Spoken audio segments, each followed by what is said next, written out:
Hello, and welcome to Shadow Me Next, a podcast where I take you into and behind the scenes of the medical world to provide you with a deeper understanding of the human side of medicine.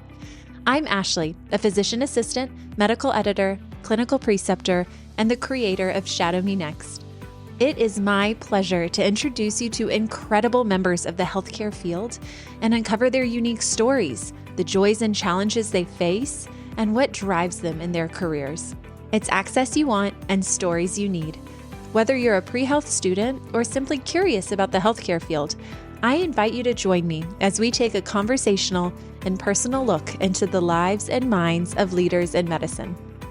I don't want you to miss a single one of these conversations, so make sure that you subscribe to this podcast, which will automatically notify you when new episodes are dropped, and follow us on Instagram and Facebook at Shadow Me Next, where we will review highlights from this conversation and where I'll give you sneak previews of our upcoming guests. Today we are joined by Colleen Sloan, a pediatric physician assistant and registered dietitian nutritionist who has spent over a decade blending nutrition expertise with pediatric care. Colleen's journey began in clinical nutrition, where she worked with critically ill children before realizing her desire to expand her scope of practice by becoming a PA. Since then, she's been making a lasting impact in pediatrics, seeing patients from infancy to adulthood. What's truly unique about Colleen's approach is her dedication to incorporating nutrition into every aspect of patient care. She's the creator of Exam Room Nutrition, a platform designed to help clinicians confidently discuss nutrition with their patients, emphasizing the importance of compassionate communication, especially when it comes to sensitive topics like weight management.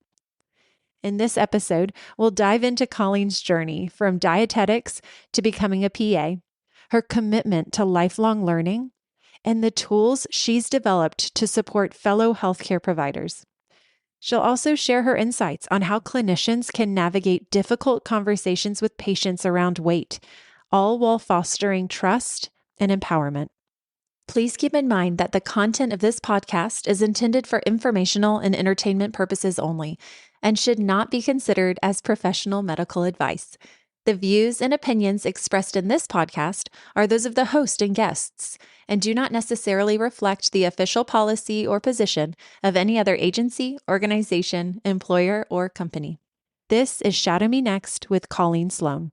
Hey, Colleen, thank you so much for joining me on Shadow Me Next today. You have such an incredible story. I cannot wait to hear about what you have to say. Thank you for joining us. Thank you so much, Ashley, for having me on. I think my journey is relatable for a lot of people, so I'm excited to just give some insights for any of your listeners.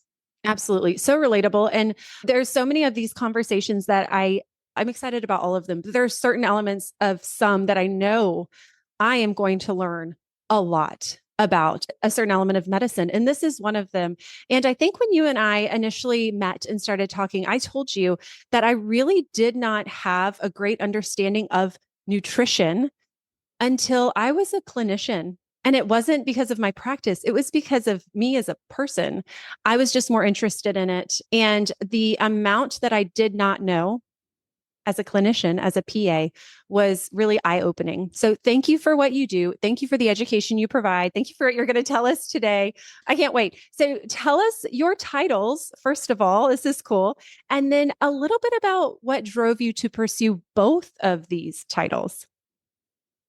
You're not alone in your feeling and your sentiment. And it's so true. Whether you're an MD, DO, NP, PA, like any of the medical professionals, we got maybe 2% of all of our training had to do with nutrition. And I think it's wild because really most of the conditions that we treat and we see in practice have something related to diet and nutrition, whether it's in weight management, which is everything.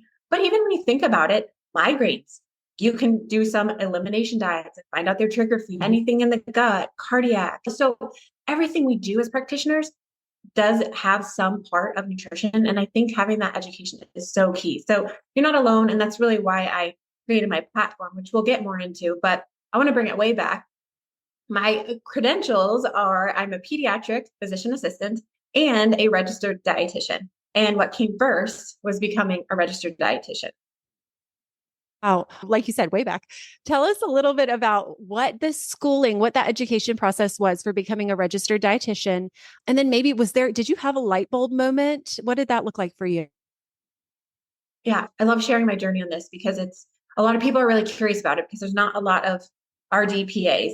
When I was in college, I knew I wanted to do something in medicine. I loved helping people. I loved the science of medicine, but I did not want to major in biology, which is what most pre-med students major in. So I'm sitting at TGI Fridays with my dad one day, and he's, "You're so smart. You should absolutely become a doctor." And I'm like, "Yeah, I think so, but I just don't know what to major in." So my mom at the time was a college textbook sales rep. And she's like, "Why don't you come down to FIU with me?" I live in South Florida. So it's Florida International University. I had to call on a lot of the different colleges, and nutrition happens to be one of them.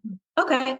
So I walk the halls of the nutrition department, meet some of the professors. And that was the first time I actually even heard about a registered dietitian. I didn't even know what they were or that they existed. And I told my mom, "This is what I want to do. This sounds really cool." And it just so happened that all of the prerequisites, the science classes and everything, were exactly what I needed to apply to medical school. And so I completely changed my path. I transferred over to FIU. And in 2010, I graduated with my bachelor's in nutrition and dietetics. And I could have just stopped at that, but I was sold on nutrition. I was like, "I love this. I want more, and I want to do this with my patients."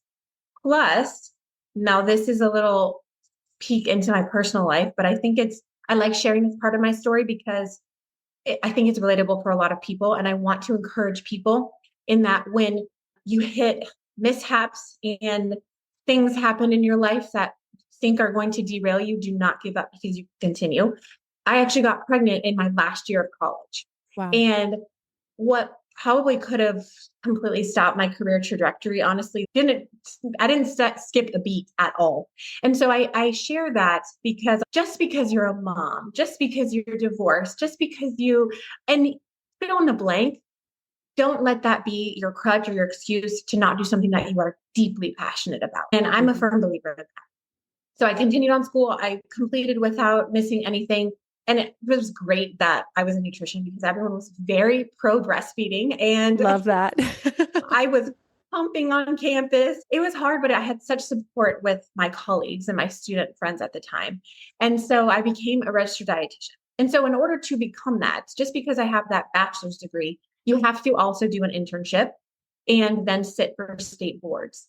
And so now it's a little bit different. You have to also get a master's degree, but back in the day, you did not, but it's the same thing. So you do a master's, you have to do an internship and then become board credentialed, board certified.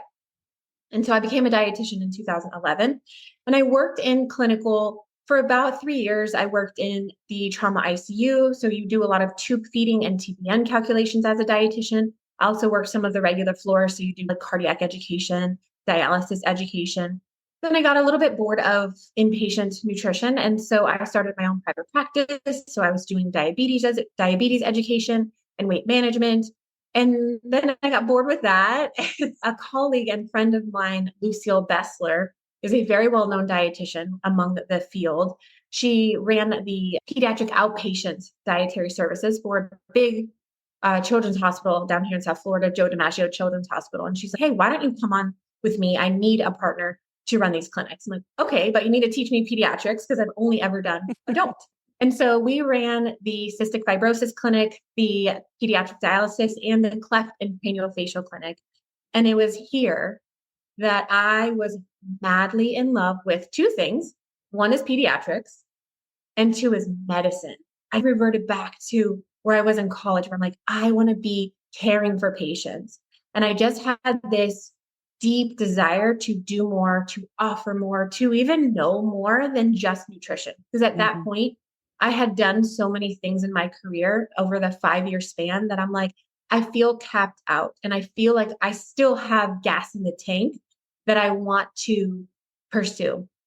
And I thankfully, with all of these different areas that I worked in, I was able to talk to MDs and PAs and NPs because I was at this crossroads. What do I do? I'm a dietitian, but I don't know what to do next. And over again, it was like PA. I met incredible PAs, and every single one loved what they did. And they're like, yeah, absolutely do it. The decision has to be very personal. So I have a lot of dietitian friends who asked me this question: what made you decide PA versus NP, or why not MD? It has to be a very personal decision. But for me, it all worked out in favor of PA. I already had all of the prerequisites, so I didn't have to retake any classes. I also had all of the clinical experience. So I didn't need to do any shadowing, thankfully, because of my dietetics career.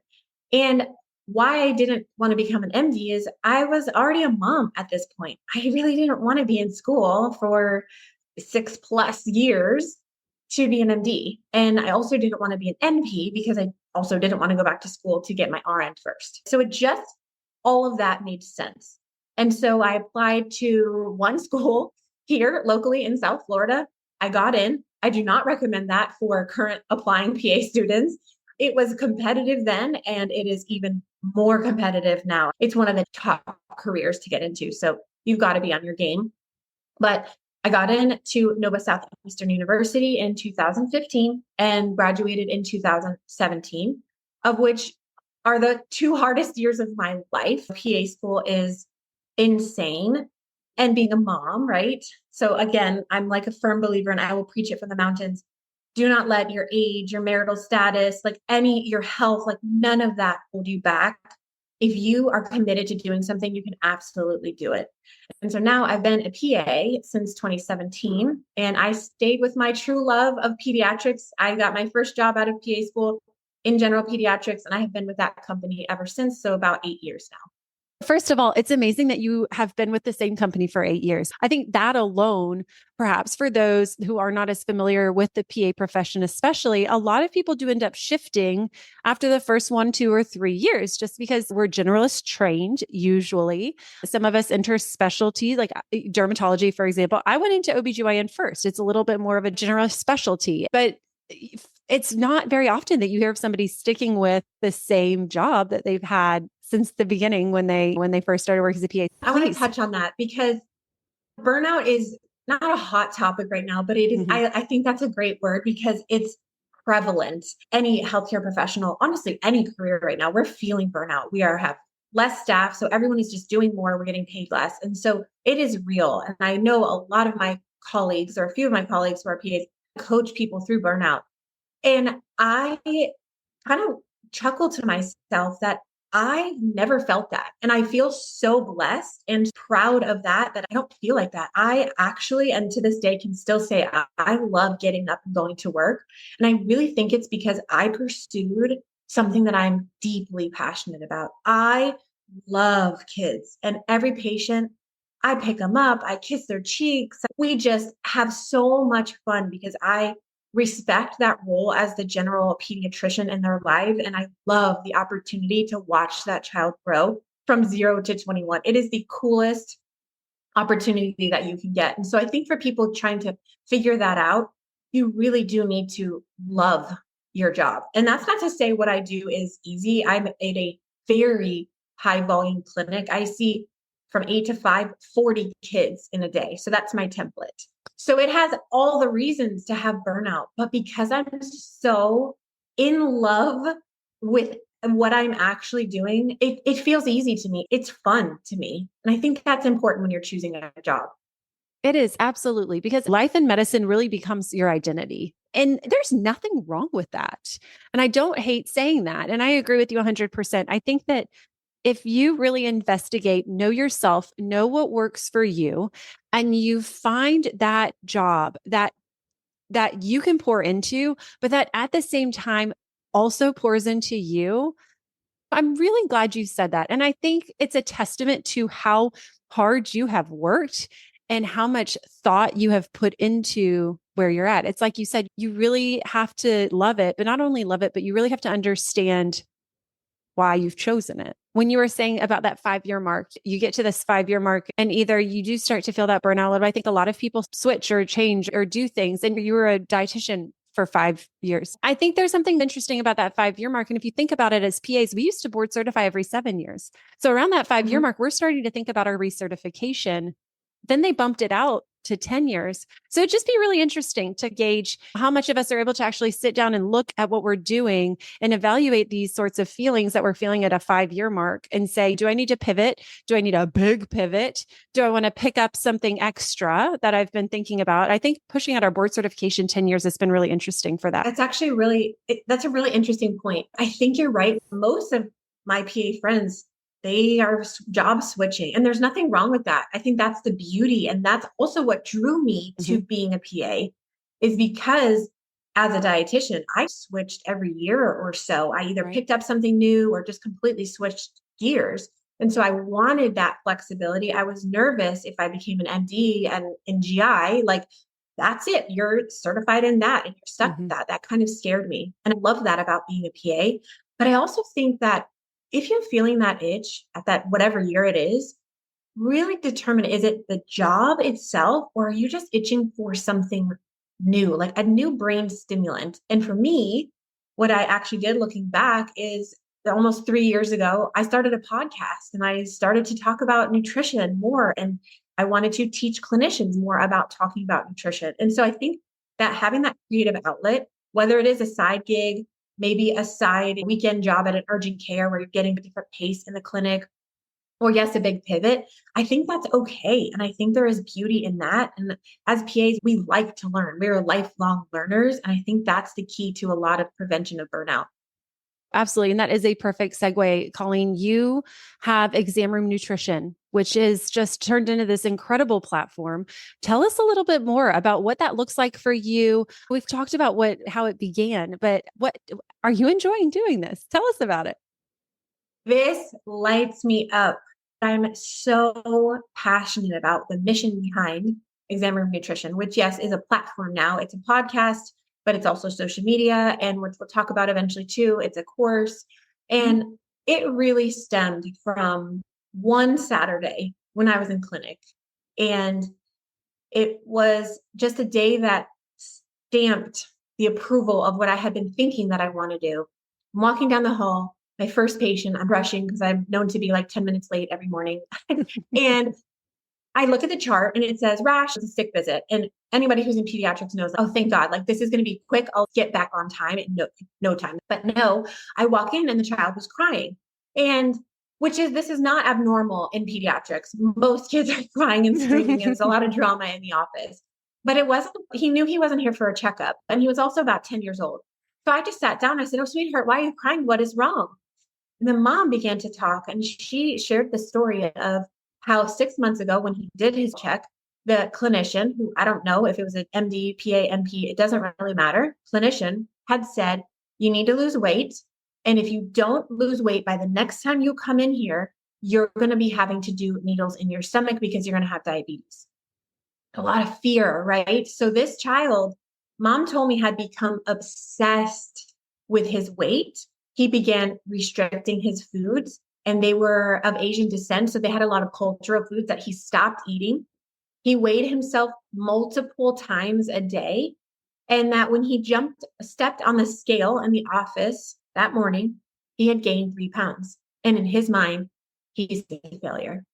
And now he's going to have to, he's got diabetes and he needs to take this shot in his stomach that he was threatened with. And he was besides himself. And when I heard that story, my heart dropped because it could have gone so differently. This child actually was very age appropriate in his growth trajectory. He was not considered obese or overweight. He had gained some weight, but if you look at the stage that he was in puberty, he's prepubescent. We expect boys and girls to put on weight during this time. This is natural. This is normal. We also know from science that all bodies come in different shapes and sizes. And so he might be settling into a larger body, which is fine. So I spent a few minutes telling him about what his body should be doing at this point, how food is nourishing to our bodies, and that we don't need to be weighing and restricting foods, and we can be enjoying the foods and enjoying our bodies for what they can do. And I left that visit. And at the end of the day, I sat in my car and I started crying because I'm like, there has to be a better way. Because I'm sure the clinician meant no harm in that flippant comment. They probably really meant for it to be positive and to be motivating and encouraging. And like we're supposed to do, we have to have hard conversations as providers. We have to have those, hey, your weight is might become a problem. We need to get this under control. That's probably what they meant to do. But they just didn't have the language in order to portray that. And so I'm like, you know what? I have that knowledge. I, as a dietitian, know how to frame these conversations.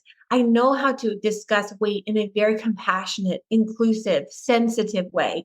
I know how we can approach this, and I want to share that with the community. And so that was really the birth of the podcast. But I also, as a dietitian, really wanted to feature registered dietitians as the nutrition experts because they are. And I feel they are not respected in the medical field as much as they should be, nor are they utilized as much as they should be. So I wanted to give them a microphone and really highlight them for look at what they know.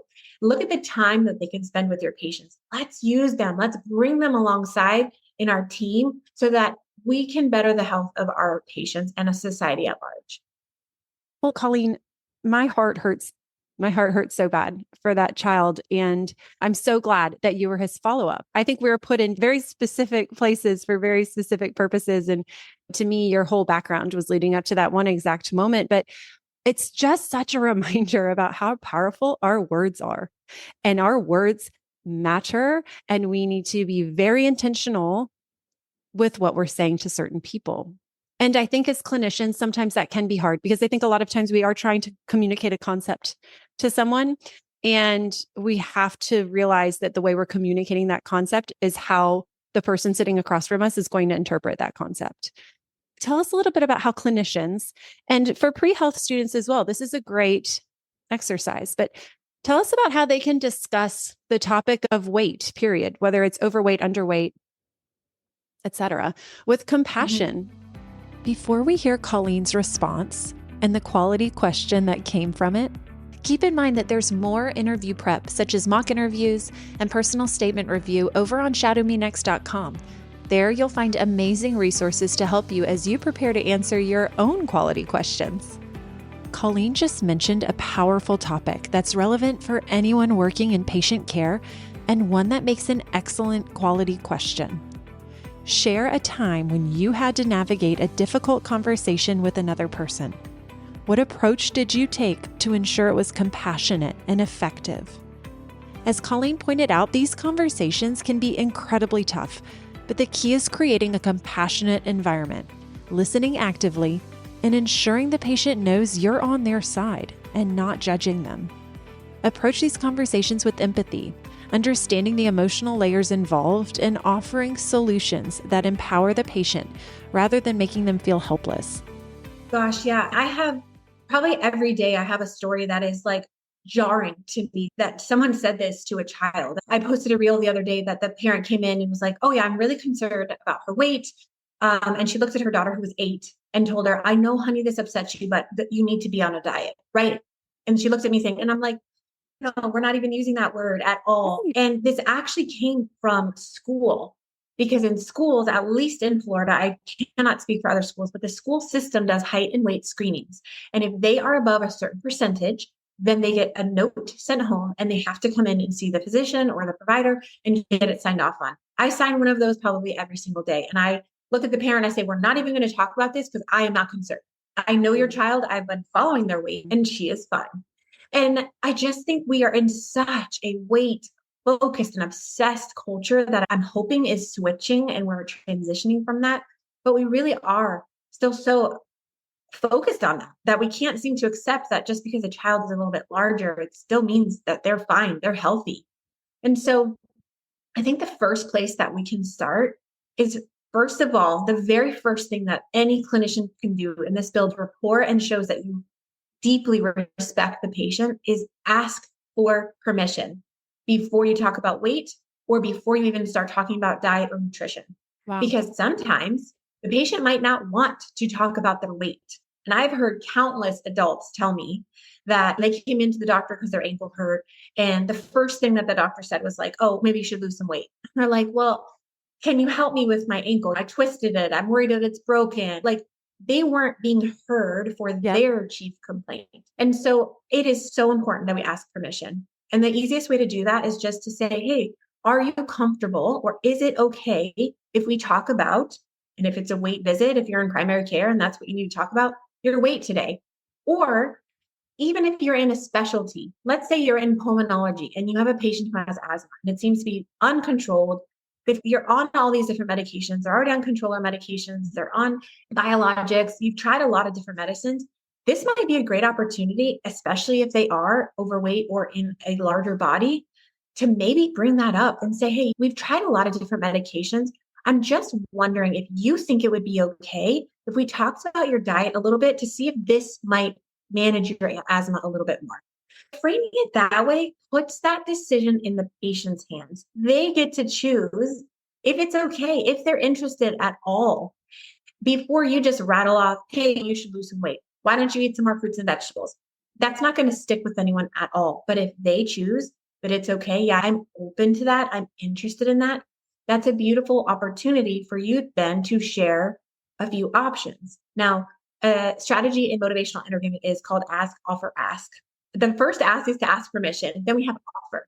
And what we're doing is we are offering a menu of options. So, for example, you could say, for some of my patients, what has worked has been to eat an apple before lunch because that kind of helps them feel fuller. But I have other patients who really like to take a walk after dinner. This really helps with their digestion, helps them get some physical activity. And then I do have some patients that they've carried around a water bottle because their goal was to increase their hydration.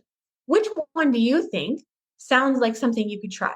So we offered those three suggestions, but that final question, that's the second ask, is another way that we're welcoming the patient and their life and their experience and their desires into the conversation. Which do you think would work for you? And it's easy as that. And they say, oh, you know what? I don't want to do anything with my diet. I don't want to drink more water, but I think I could walk. Okay, that sounds great. Let's work on that. And that's it. So it's a beautiful way of respecting the patient, giving them autonomy, but also bringing them into the plan because it is a partnership. You're not just dictating everything as the provider. No, there's so much goodness there. And as you're saying it, it's like this world is opening up in front of me. Now I just want to go see a patient real quick to, to practice. But it's first of all, it's conversational. It does not feel like an attack. And I think so often, and probably most of us, it doesn't necessarily have to be weight-based, but I think a lot of us have had a question at least once in medicine where we felt like we were being scrutinized or attacked for something that our body was doing, which we can always help. But it's conversational, it's disarming. It allows the clinician to continue to guide and lead the appointment, but also gives the patient options, which is great. I think that is so incredible. Colleen, how do you measure the success of these conversations? You get to see your patients over and over. That might look different from somebody perhaps that doesn't have that continuity of care. How do you measure success when it comes to nutrition and conversations like this?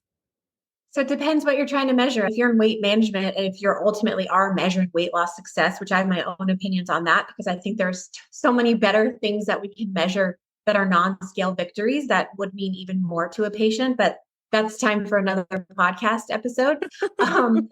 Honestly, I measure the smiles that patients leave when they walk out the office. Probably the best thing that I can hear is when they're walking down the hallway after they leave my room and the kiddo says, that was so much fun. I want to see her every time. Mm-hmm. I've done my job if they leave feeling like that. And I think as adults, even if you're in adult medicine, you can leave your patients feeling like that too. They should leave feeling like, man, she was so cool. Like she listened to me. She got me. I have a plan and I feel like I can do it. And I think if that to me is a measure of success more than biomarkers, more than weight, more than any of that is. And that really comes from having that type of conversation. Sometimes we have to be prescriptive. Yes, if they have pink eye, you need to give eye drops. If they have pneumonia, we need to give antibiotics. But when it comes to something so deeply personal as a person's relationship with food and their body, we have to be curious.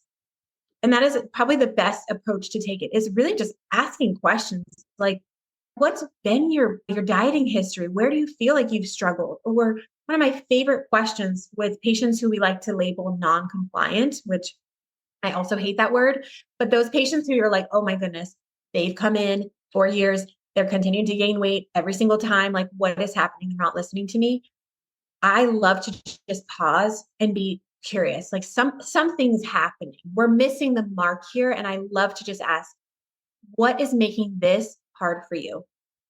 And listen and just let them tell you, because we have 10 minutes, maybe a peek into their lives, and they're living their lives 24/7. I don't know what triggered them to eat Twinkies. Maybe they got super stressed out at work and that was their trigger. Maybe they are celebrating a raise and that was their trigger. Allow the patient to tell you, because I also find that's a great way to prevent burnout. Asking the patient to problem solve is like, what's making this hard for you? And they tell you, like, oh, for example, medication. If I can't swallow these pills, they're so big. Like I can't get my vitamins in. I gag every time. Oh, great. I've got gummies, we got powders, we got options. Whereas if you didn't know that piece of information, you would probably spend 2 to 5 minutes rattling off like your knowledge and things that maybe won't even help them in that situation. So being curious is a really great characteristic of an excellent clinician. It is. And that's one of the reasons we went into medicine in the first place, Mhm. is whether we were curious about the disease processes or curious about the biology or curious about how those things affect the person. Ultimately, we're just curious, lifelong learners, like you mentioned earlier. When you stop being curious with your patients, when you stop wondering, then it causes cynicism, because then you quit asking why they're not doing what you asked them to try and do. And then the blame game begins. Yeah. And I think if you invite those conversations with your curiosity, then you can figure out, like you said, you can get to the root of this, and then you can be motivational because you know the root. And I do, gosh, I love being motivational with my patients. This also works not if you're trying to get your patient on board with a plan, but this also works if you have a patient that's really defensive or very nervous or very scared. I had this conversation recently with another gal who said she had a patient, she was trying to do a scary procedure, but he had canceled multiple times. And so eventually she just called him and said, come to the office, not for the procedure. We're just going to talk. I just want to know why you don't want to schedule this. And it turned out it was childhood trauma. Yep. Yeah. And I think we can get so much farther just by that tiny element of curiosity. Hey, you seem really guarded today. Why? You seemed really angry at check-in. Do you want to talk about it? You want to talk about it? Mhm. And I Yeah. think that that's a scary question to ask our patients, because especially if you have like 5-10 minutes, then you're going to be like, okay, we just talked about this for 10 minutes. Let me do your exam real fast. But you can't always do Yeah. that. But Yeah. that's what they're going to remember. They're not going to remember that you felt their lymph nodes in their neck or that you looked in between their toes. They're going to remember how you made them feel better and motivated at the end of that appointment. Yeah. And I think what's also part of motivational interviewing is that fixing reflex is we are very much Mm. used to, here's the recommendation, do this. And what ends up happening is we play ping pong with the patient. And there's nothing more exhausting than doing that. And that I think is the number one way to burn out of, okay, why don't you try to minimize your sweets? Oh, I can't. I really love sweets. Okay, why don't you try to take a 10-minute walk every day? Oh, I can't because my knees hurt. Okay, why don't you try to drink more water? Oh, I don't like water. Everyone listening has been there. When you just ask them, what do you think out of these three options, two options would be something you could try? You're not going back and forth with the patient and you're not wasting precious time. And also then the patient feels really equipped and capable. Colleen, you have so much good advice for everybody. Just these are great pieces of life advice, but especially for clinicians. You created this CME approved nutrition course for providers. Tell us a little bit about this. I'm so excited about this. This has been my project for about 6 months. I started the idea and exploring how to even get things CME approved as an individual, right? I'm not affiliated with a university or hospital. So that in and of itself has been really exhausting, frustrating thing to figure out. But I am so proud of this and so excited to release this to the public and to clinicians because there's nothing like it out there.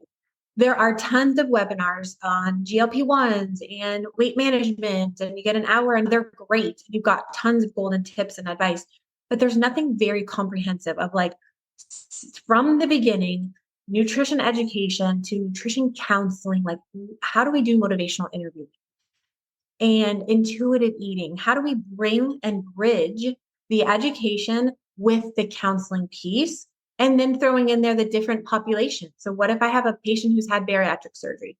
Or what if I have a woman who's in midlife and she's going through menopause? We also need to know about those specific populations. And so this course is covering all of that. So it walks you through the nutrition basics, what you need to know, how do you choose a diet for a patient, all the way through some counseling skills and behavior change models, goal setting, all the way through those different populations. And additionally, you're not just stuck there in no man's land. I've also created this to be very much in a strong community because I find that webinars are great and courses are even great, but we're lacking that support from each other. And, oh, I have a quick question, or I had this patient, I know what to do, or having that forum and that community. So that is another really cool aspect of the course, that when you are part of that, you're also joined into a membership, like a Facebook group, to where we can just connect and meet each other and network. And I'm hoping it will grow into something even bigger, that maybe we'll have live in-person events at some point down the road. But I'm really excited for this. And I've brought in a lot of different speakers. It's not just me teaching, because I'm not an expert on menopause, and I'm also not an intuitive eating expert. So I brought in dietitians, doctors, and psychologists to really make this a very robust course for clinicians.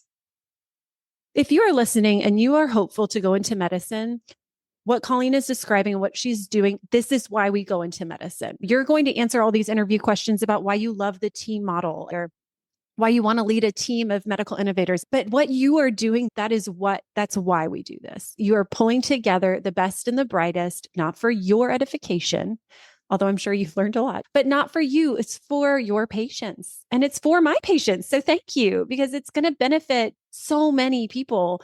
This is not just for primary care. In dermatology, I do skin exams. And in order to see your skin, you have to disrobe, is what we say in medicine. You have to take your clothes off. And for a lot of people who are very weight conscious, getting naked in front of me can be really traumatic. So we do end up talking about weight. And a lot of times it's because a patient will make a statement and will say something to the tune of, insert negative comment about my own body here.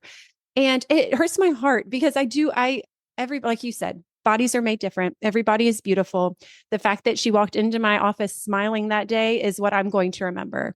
The fact that he cracked a hilarious joke while he was sitting there, I was doing his skin, that's what I'm going to remember. Your body and the shape of your body is not what determines my opinion on you. So let's not even bring it up. But those things happen in dermatology too, not just primary care. We have weight conversations all the time. So this is for every clinician who sees patients. Yeah, Bottom line. I agree. And it's also like, it's not just dietitians. Like I have a lot of people who are like, I'm just going to refer to dietitians, which 100% yes and amen all the time. However, I actually talk so much more about nutrition, like hours wise, as a PA than I did as a dietitian. I know it sounds crazy because you're like a dietitian, that's all you talk about, but the volume of patients and the questions that they're coming to me for, as a dietitian, I would never get referred a patient who was like, oh, by the way, can my baby drink water now? Like, that's just a random question that they ask you at the end of the visit. Oh, I forgot to mention, I'm really constipated. What foods can I eat? I don't want to take medication. So like, those are like little simple things we've got to be equipped for as clinicians.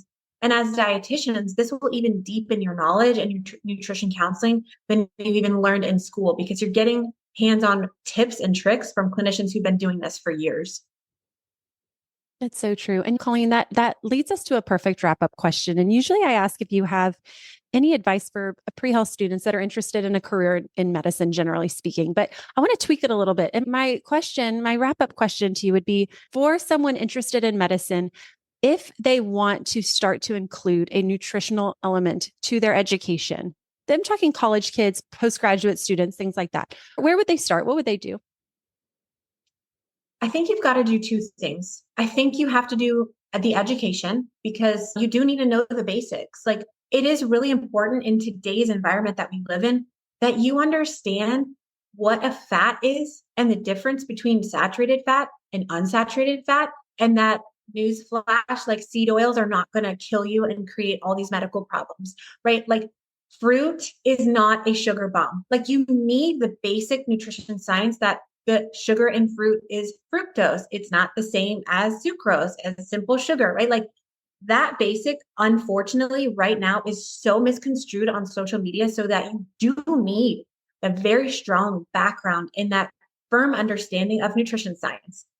Once you have that and you're confident in that, if you're going to work with patients, you've got to get some good counseling skills under your belt. And that just means like how to ask good questions, how to be curious, but also practice listening. We love to talk as clinicians. We love to preach and share all of this knowledge and the goodness that we know, that we sometimes, a lot of the times, forget to listen. And I get it. We're in a fast-paced environment. We got to get to the points that we need to get to and complete our checklist. But sometimes it's okay not to do that checklist. And it's also a skill that you'll learn as you go, how you can truly and deeply listen to the patient, because they will tell you. They will tell you what's wrong. They will tell you what's bothering them. And it makes your job as a clinician so much easier to help them solve it. That is so good. Thank you for the work that you're doing in nutrition. It's huge. It's so important. And years from now, we're going to look back and say, look, she's a pioneer. She was one of the people that pioneered this in medicine. Thank you so much. Where can we find you? Exam Room Nutrition on Instagram. Is that the best place? Okay, Ashley, seriously, thank you so much for saying that, because this is a labor of love. And I've poured blood, sweat, and tears into it just because I'm so passionate about helping clinicians feel more confident talking about nutrition, while at the same time helping patients like feel that they can love their bodies again. So thanks for all your support. Yes, I'm on social media, specifically Instagram and LinkedIn at Exam Room Nutrition. You can find my podcast on Apple or Spotify, Exam Room Nutrition. And if anyone wants to just shoot me an email or connect with me, you can send me an email at Colleen@examroomnutrition.com. And then if you're interested in the course, it will be launching hopefully mid to end May. We're just finishing up with some of the legal stuff with the accreditation. But if you're interested in getting on the wait list, you can go to examroomnutrition.com/course. Colleen, thank you so much for everything you've done. Thank you for joining us on Shadow Me Next today. We can't wait to see your next steps. Thank you, Ashley. Thank you so very much for listening to this episode of Shadow Me Next. If you liked this episode, or if you think it could be useful for a friend, please subscribe and invite them to join us next Monday. As always, if you have any questions, let me know on Facebook or Instagram. Access you want, stories you need. You're always invited to Shadow Me Next.